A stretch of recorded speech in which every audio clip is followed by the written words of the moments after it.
नमस्कार विद्यार्थियों। आज हम कक्षा 12 की एक जो पाठ्य पुस्तक है हमारी पीयूष प्रवाह, उस पीयूष प्रवाह का एक अध्याय हम पढ़ रहे हैं और जिसका नाम है कुछ ऐतिहासिक स्थलों का भ्रमण। और यह एक यात्रा वृत्तांत है और जिसके लेखक हैं सेठ गोविंद दास, जिन्होंने यात्रा 3 जगहें 3 स्थलों के बारे में यहाँ पर कुछ बताया है हमको। पहला स्थल हमारा है यहाँ पर चित्तौड़गढ़, जो एक वीर प्रसूता भूमि है, और एक पवित्र भूमि उज्जैन है जिसे अवंतिका के नाम से भी पुकारते हैं।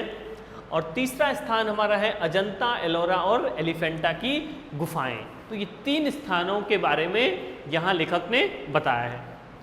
और सबसे पहले बात करते हैं सेठ गोविंद दास की, जिन्होंने ये यात्रा वृत्तांत या यात्रा वृत्त लिखा है। इसमें क्या बताया गया? लेखक द्वारा अध्ययन किया गया है। लेखक ने क्या कहा है कि मैंने एक तो राजपूत जीवन संध्या को पढ़ा और एक वीर जयमल नामक उपन्यास को पढ़ा। लेखक ने ये दोनों उपन्यास पढ़े हैं और यहाँ पर क्या उनको पढ़ने को मिला कि जो राजस्थान के जो वीर थे वो मेवाड़ भूमि के बारे में जो उन्होंने पढ़ा, तो मेवाड़ की जो भूमि है वहाँ के जो शासक हैं, यानी जैसे हम नाम सुना होगा हमने, जैसे कुंभा है, सांगा है, उदय सिंह है, प्रताप है, तो ये जो राजा थे यही वीर नहीं थे, बल्कि जो इनकी रानियाँ थी, स्त्रियाँ थी, उन्होंने भी वीरता का परिचय दिया है। और बल्कि यहाँ के जो सेनापति हैं वो भी लड़ते रहे, अपना सर कट जाने के बाद भी वो लड़ते रहे, ठीक है ना। तो ऐसे ऐसे यहाँ पर सेनापति या राजा मिले हैं या जिनका जन्म यहाँ हुआ है, जिसके कारण से ये चित्तौड़ की भूमि, मेवाड़ की, या कह सकते हैं पूरे राजस्थान की भूमि क्या हो गई है, वो बहुत ही पूजनीय कहलाएगी वो भूमि, ठीक है। तो यहाँ लेखक ने कहा है कि मैंने ये दोनों उपन्यास पढ़े और मेरी श्रद्धा मैं प्रकट करना चाहता हूँ राजस्थान की भूमि के प्रति। और इसके अलावा इन्होंने टॉड का इतिहास पढ़ा है, जो ब्रिटिश उपन्यासकार हैं, ब्रिटिश जो ग्रंथ उन्होंने लिखा है, कर्नल जेम्स टॉड जो थे, जिन्होंने राजस्थान का इतिहास लिखा है, जिसको हम कह सकते हैं annuls and antiquities of Rajasthan. इस नाम से जो ग्रंथ लिखा गया है, जो पुस्तक लिखी गई है, किसने लिखी है? कर्नल जेम्स टॉड ने, ठीक है। तो ये कुछ उपन्यास या ग्रंथ लेखक ने पढ़े राजस्थान की वीरता के बारे में, ठीक है। उसके बाद में लेखक ने क्या कहा है कि मैंने इन स्थानों की यात्रा की, चित्तौड़ की, उज्जैन की और अजंता, एलोरा और एलिफेंटा की गुफा की। तो सबसे पहले बात करते हैं चित्तौड़ की। सबसे पहले जो लेखक है वो चित्तौड़ भूमि में जाता है और वहाँ के बारे में कहा जाता है कि वहाँ के जो सभी वीर हैं, स्त्री पुरुष, ठीक है, छोटे बड़े सभी वीर हैं वो। और वहाँ पर एक स्थान उन्होंने देखा, विजय स्तंभ उन्होंने देखा। चित्तौड़ में कीर्ति स्तंभ भी उन्होंने देखा और विजय स्तंभ भी देखा। विजय स्तंभ क्या है? विजय स्तंभ को राणा कुंभा ने बनवाया है। राणा कुंभा जो थे उन्होंने बनवाया कब? मालवा और गुजरात पर जब विजय उन्होंने की, ठीक है ना, उनको उन्होंने जीत लिया, मालवा और गुजरात को, तब उन्होंने उसकी विजय के उपलक्ष्य में यह विजय स्तंभ का निर्माण करवाया गया था, ठीक है। और ये जो विजय स्तंभ है ये कहाँ हमको मिलता है? एक तो RBSC राजस्थान जो बोर्ड है, माध्यमिक जो बोर्ड है, राजस्थान शिक्षा का जो माध्यमिक शिक्षा का जो बोर्ड है, उसके कार्यालय का भी ये प्रतीक चिन्ह है। RBSC का भी प्रतीक चिन्ह है और ये राजस्थान पुलिस का भी इसको प्रतीक चिन्ह के रूप में इसको स्वीकारा गया है। किसको? इस विजय स्तंभ को, ठीक है। और इस विजय स्तंभ को क्या कहा जाता है? भारतीय मूर्तिकला का विश्व कोश कहा जा सकता है इसको, ठीक है। क्यों कहा जा सकता है? क्योंकि इसकी प्रत्येक मंजिल पर, इसके बाहर चारों तरफ क्या है कि जो हिंदू देवी देवता हैं, उनकी मूर्तियां यहाँ चारों तरफ अंकित की गई है। इसलिए इसको क्या कह सकते हैं? भारतीय मूर्तिकला का विश्वकोश, ठीक है। और इसको हिंदू देवी देवताओं का अजायब घर भी कह सकते हैं, ठीक है, क्योंकि जो भी हिंदू देवी देवता हैं, बहुत सारे जो देवी देवता हैं उनका यहाँ पर चित्र अंकित किया गया है, ठीक है। तो ये हमने बात की विजय स्तंभ के बारे में। और लेखक ने कहा है कि जब मैं उस स्थान पर गया, ठीक है, तो वहाँ मैंने बहुत से और भी चीज़ें मैंने देखी, और मैं वहाँ पर मैंने सुना अपने गाइड से, तो वहाँ मैंने वहाँ के शासकों के बारे में, वहाँ के लोगों के बारे में मैंने सुना, तो वो क्या वीर थे, और ऐसे ऐसे वीर थे कि जैसे हम उदाहरण लें राणा संग्राम सिंह, सांगा जिनको कहते हैं, तो उनकी जो 80 घाव जो लगे अपने शरीर पर, और उनकी जो एक तरफ का जो शरीर है, आँख उनकी बेकार हो गई थी, और उनका शरीर कह सकते हैं छलनी हो गया था, लेकिन फिर भी वो लड़ रहे हैं, ठीक है। वहाँ ऐसे सेनापति भी हुए हैं, तो वो सर कट जाने के बाद भी वो लड़ रहे हैं, तो ऐसे बहुत से वीर हुए हैं। तो लेखक ने कहा है कि इनकी जो दर्द को सहने की जो क्षमता है, ठीक है, सहनशीलता, इस प्रकार की जो सहनशीलता, उस सहनशीलता का मुझे 1% भी मिल जाए, कुछ हिस्सा मुझे मिल जाए, इस प्रकार से दुखों को सहने की, दर्द को सहने की जो उनमें शक्ति थी, सहनशीलता थी, उस सहनशीलता का, कष्ट सहिष्णुता का मुझे कुछ प्रतिशत भी मिल जाए तो मैं अपने आप को धन्य समझूंगा, ठीक है। और उसने, लेखक ने उसकी मिट्टी को बार बार अपने सिर पर लगाया कि ये जो यहाँ की जो मिट्टी है, वीर पुरुषों को जन्म देने वाली वीर प्रसूता भूमि है, और उसको नमन करने योग्य वो स्थान है, ठीक है, लेखक ने कहा। और लेखक कहते हैं कि और इस स्थान को देखने के बाद लेखक जो है वो क्या हो गया, वो बिल्कुल अलग ही भावों में चला गया, अलग ही दुनिया में चला गया। और लेखक कहते हैं कि वहाँ से आने के बाद एक मेरा पसंदीदा मेरा जो भोजन है वो दाल बाटी चूरमा भी बना, लेकिन मैं उसको खा नहीं पाया। लेखक कहता है कि मेरा जो प्रिय भोजन दाल बाटी चूरमा था, उस प्रिय भोजन के कौर, उसके जो गांस थे, वो एक गांस भी मेरे गले नहीं उतरते थे, ठीक है, क्योंकि मैं उस मेवाड़ की भूमि के बारे में सोच रहा था, उनके वीरों के बारे में सोच रहा था, उनकी कष्ट सहिष्णुता के बारे में मैं बार बार याद कर रहा था, स्मरण कर रहा था, और उसके कारण मेरा प्रिय भोजन भी मुझसे खाया नहीं गया, ठीक है, उन विचारों में मैं डूबा रहा, ठीक है। तो लेखक कहते हैं कि उनके कारण मैं अपने प्रिय भोजन को भी खा नहीं पाया, ठीक है। और उसके बाद लेखक ने क्या कहा है कि मैंने अब दूसरे स्थान की यात्रा की। दूसरा स्थान है उज्जैन, जिसको लेखक ने अवंतिका भी कहा है। अवंतिका नगरी प्रसिद्ध नगरी है, धार्मिक स्थान है, और धार्मिक उस उज्जैन नगरी में एक तो क्षिप्रा नदी के दर्शन किए लेखक ने, ठीक है, पवित्र नदी है, और दूसरा है महाकालेश्वर मंदिर में शिव के दर्शन किए, शिवलिंग के दर्शन किए, ठीक है, भस्म आरती उन्होंने देखी। तो ये उज्जैन में ये 2 स्थान ही उन्होंने देखे। उसके बाद तीसरे स्थान पर हम बात करते हैं अजंता की गुफाओं की, ठीक है। तो लेखक ने सबसे पहले चित्तौड़ लेखक गया, फिर उज्जैन में गया, और फिर अजंता की गुफाओं में।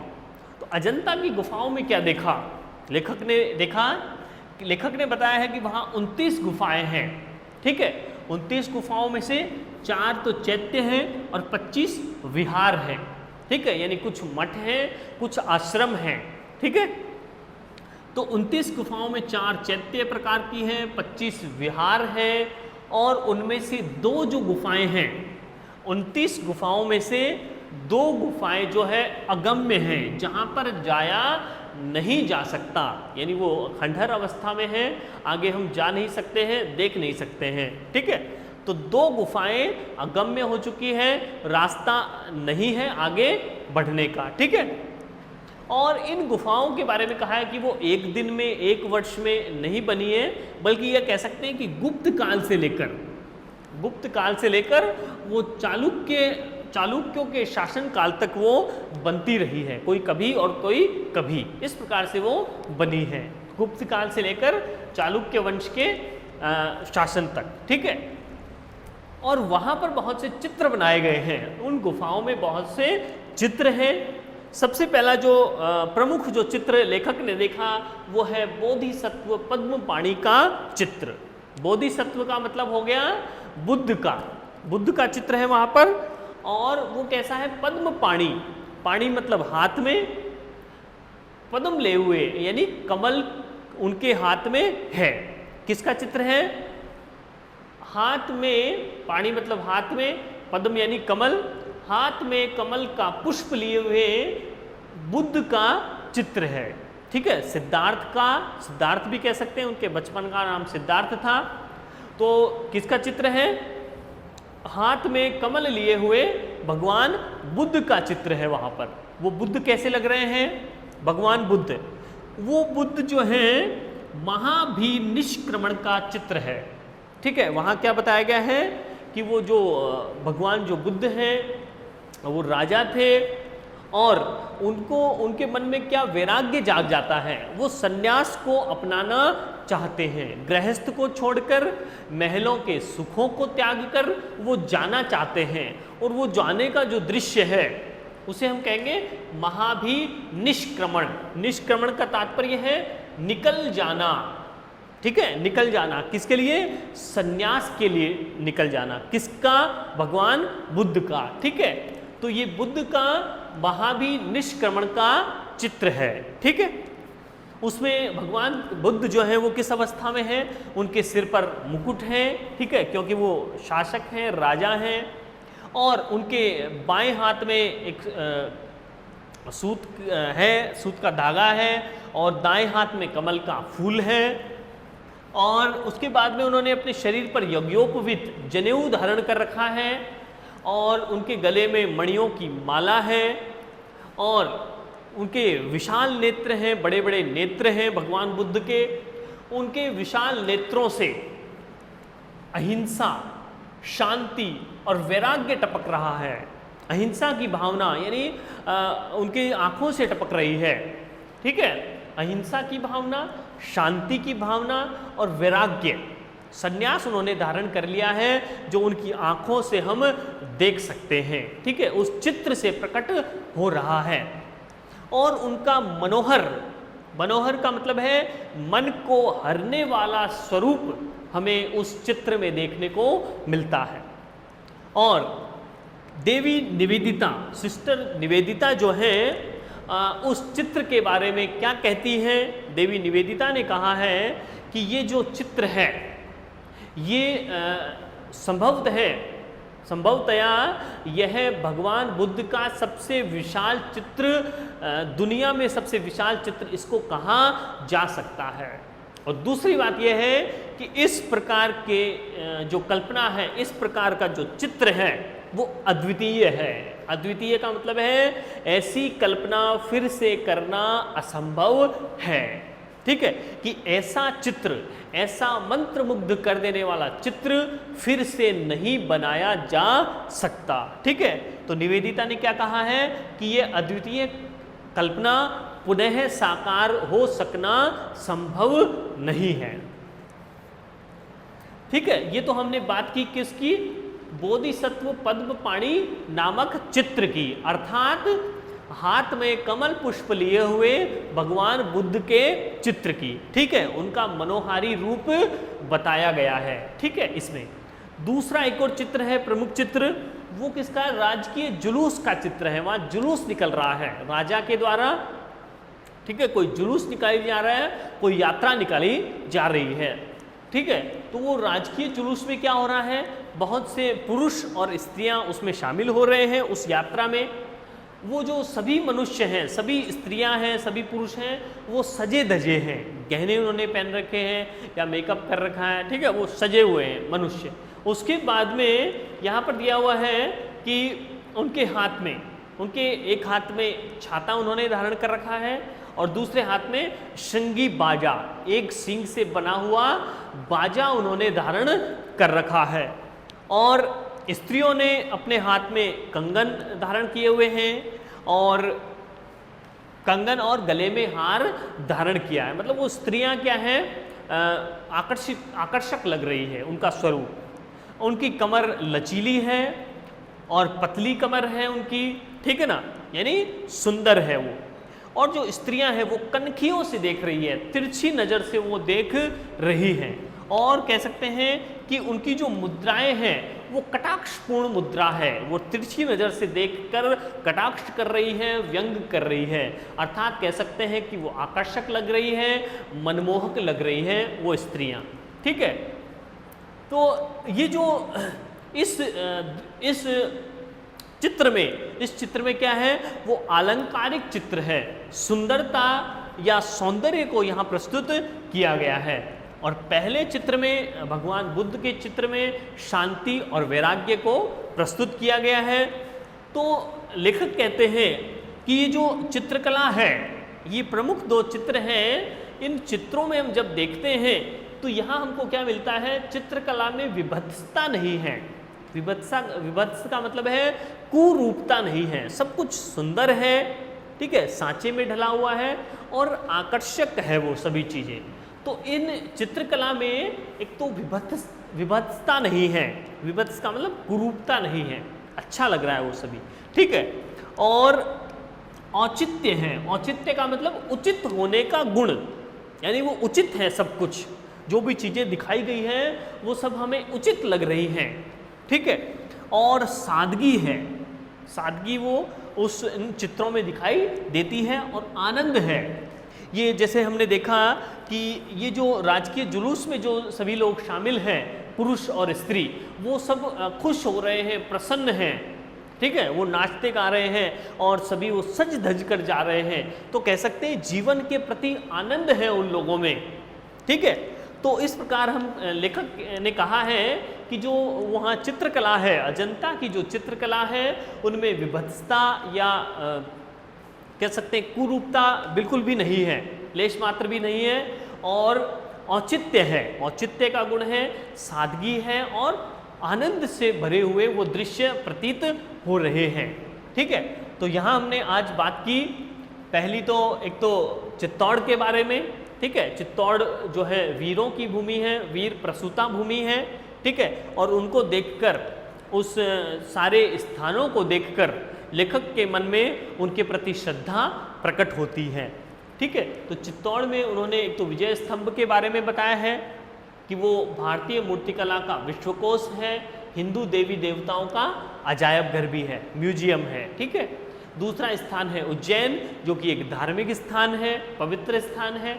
और तीसरा स्थान हमने बात की अजंता की गुफाएं, जिनमें 29 गुफाएं हैं टोटल और जिनमें कुछ चित्र बने हुए हैं। वो चित्रकला जो है उनमें दो प्रमुख चित्रों के बारे में हमने समझा। और ये जो चित्रकला है इसकी विशेषता हमने समझी कि ये विभत्सता इनमें नहीं है, औचित्य है और सादगी और आनंद है, जीवन के प्रति आनंद है, ठीक है। तो इस चैप्टर का अगला जो भाग है वो बात करते हैं अगली क्लास में। धन्यवाद।